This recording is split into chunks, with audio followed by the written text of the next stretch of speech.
कृष्ण हरे हरे हरे राम राम राम हरे हरे। गोविंद बोलो हरि गोपाल। आज हम अध्याय 13 का श्लोक 12 का अर्थ कंटिन्यू करेंगे।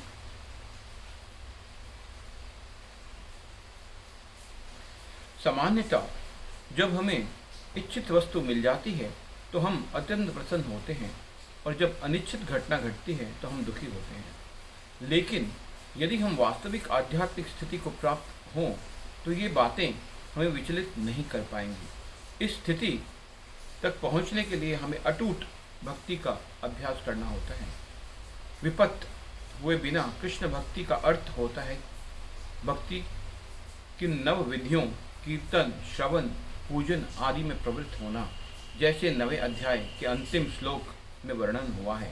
इस विधि का अनुसरण करना चाहिए।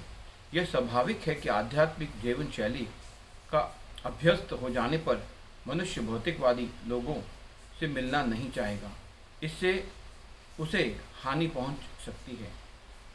मनुष्य को चाहिए कि वह यह परीक्षा करके देख ले कि वह अवांछित संगति के बिना एकांतवास करने में कहाँ तक सक्षम है।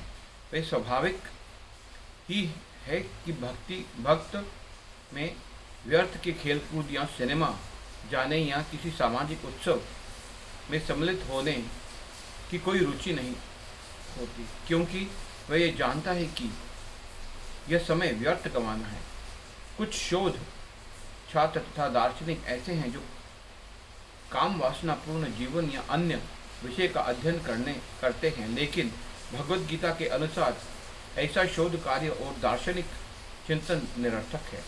ये एक प्रकार से व्यर्थ होता है। भगवद गीता के अनुसार मनुष्य को चाहिए कि अपने दार्शनिक विवेक से वह आत्मा की प्रकृति के विषय में शोध करे। उसे चाहिए कि वह अपने आत्मा को समझने के लिए शोध करे। यहाँ पर इसी की संस्तुति की गई है। जहाँ तक आत्म साक्षात्कार का संबंध है, यहाँ पर स्पष्ट उल्लेख है कि भक्ति योग ही व्यवहारिक है। ज्यों ही भक्ति की बात उठे तो मनुष्य को चाहिए कि परमात्मा तथा आत्मा के संबंध पर विचार करे। आत्मा तथा परमात्मा कभी एक नहीं हो सकते।